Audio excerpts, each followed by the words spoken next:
Once upon a time, around the year 1100, there were these city-states in central Mexico, each ruled by a leader called a Tlatoani.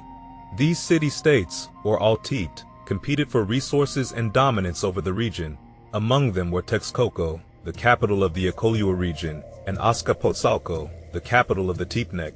In the year 1428, a clash occurred known as the Tepenac War, where the forces of Azcapotzalco faced an alliance of Texcoco, Tenochtitlan, the capital of the Mexica, and other smaller cities. The alliance emerged victorious, and in the aftermath, they formed the Triple Alliance, comprising Texcoco, Tenochtitlan, and a rebellious Tepenac city called Tlacopan. This marked the beginning of a campaign of territorial expansion. The spoils of war, often in the form of tributes from the conquered, were shared among the three great cities. Over time, Tenochtitlan rose to prominence within the alliance. Its ruler became the supreme leader, known as the Huitzilopochtli, High King, and the city established itself as the capital of the Aztec Empire. From the year 1430 onward, the Aztec military, strengthened by conscription of adult males, soldiers from allied and conquered states, and elite members of Aztec society like the Eagle and Jaguar warriors, expanded their influence. An Aztec warrior was a formidable force, clad in padded cotton armor, wielding weapons like the sharp obsidian sword club, macuahuitl, a spear or dart thrower, atlatl, and bow and arrows. Elite warriors showcased their rank with spectacular feathered and animal skin costumes and headdresses.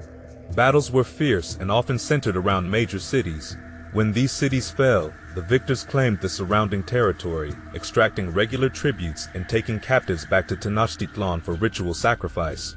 The Aztec Empire grew to cover most of northern Mexico, encompassing an impressive 135,000 square kilometers.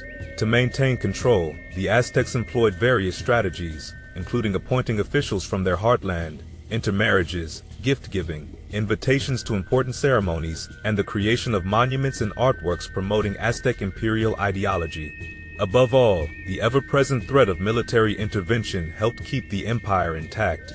Some states were integrated more thoroughly than others, while those on the fringes of the empire served as essential buffer zones against more hostile neighbors, such as the Aztec Civilization. Continuing from where we left off, let me tell you more about the awe-inspiring city of Tenochtitlan. Situated on the western shore of Lake Texcoco, beneath what is now Mexico City, Tenochtitlan was a bustling metropolis.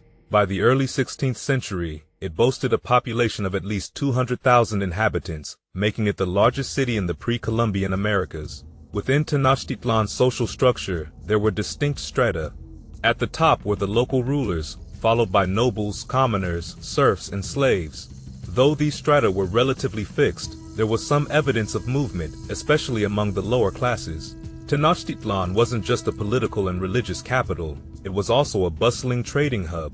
Goods of all kinds flowed in and out of the city, including gold, green stone, turquoise, cotton, cacao beans, tobacco, pottery, tools, weapons, foodstuffs, and even slaves. The Spanish invaders were deeply impressed by the city's grandeur, magnificent architecture, and artwork, particularly the Templo Mayor pyramid and massive stone sculptures. At the heart of the city stood the sacred precinct, dominated by temples and a monumental ball court. Tenochtitlan's water management system was equally impressive, with large canals crisscrossing the city and surrounding chinampas, raised and flooded fields that greatly increased agricultural productivity. Anti-flood dikes, artificial reservoirs, and beautiful flower gardens further enhanced the city's allure. The entire city was designed to inspire awe, especially among visiting nobles. Lavish ceremonies entertained guests, showcasing the wealth, opulence, authority, and power of the Mexica Aztecs. Diego Duran, a Spanish friar, captured this sentiment when he described how visitors were filled with terror at the sight of such grandeur. Religion played a central role in Aztec life, with mythology and religious beliefs deeply intertwined. According to Aztec mythology, the city's founding was guided by the god Huitzilopochtli, who led migrants from the mythical land of Aztlan to the Valley of Mexico. Huitzilopochtli's guidance included sending an eagle sitting on a cactus to show the migrants where to build their new home. The migrants, known as the Mexica, along with other Nahuatl-speaking ethnic groups, collectively formed the Aztec people. The Aztec pantheon included a variety of gods, with Huitzilopochtli and Tlaloc being the principal deities. The timing of religious ceremonies was determined by various calendars, including the 260-day Aztec calendar and a solar calendar consisting of 18 months. The Aztecs believed in a series of cosmic ages, each with its own sun, leading to the present fifth and final age. This belief was depicted in the famous sunstone and reflected in many aspects of Aztec life. Religious rituals included festivals, banquets, music, dancing, decoration of statues, burning of incense, and the ritual burial of precious goods. Human sacrifice was also a prominent feature, with victims often taken from the losing side in wars or selected from the ranks of brave warriors. The sacrifice was carried out in various forms, including the removal of the heart, decapitation, or engaging the victim in a one-sided combat against elite warriors. Impersonators dressed as specific gods were also sacrificed during ceremonies. The practice of human sacrifice was seen as necessary to appease the gods and maintain cosmic order, ensuring the continued existence of the world. And the Aztecs were not only warriors, but also patrons of fine art. They amassed treasures from across their vast empire, bringing them to Tenochtitlan to be ceremonially buried or displayed. Aztec art was diverse, ranging from intricate engravings on precious objects to colossal stone temples. Monumental sculptures held a special place in their culture, from terrifying monstrosities like the colossal Quetzalcoatl statue to lifelike depictions such as the seated Xochipilli. Artisans, organized in guilds and working closely with the main palaces, specialized in various crafts like metalwork, wood carving, and stone sculpture. They utilized materials like amethyst, rock crystal, gold, silver, and exotic feathers. Turquoise mosaic work, like the famous mask of Huitzilopochtli, adorned many prized pieces. Pottery vessels, especially anthropomorphic vases in vibrant colors, were common, with Cholula-ware from Calaulan being particularly esteemed. Aztec art depicted a myriad of subjects, with animals, plants, and gods, especially those related to fertility and agriculture, being popular themes.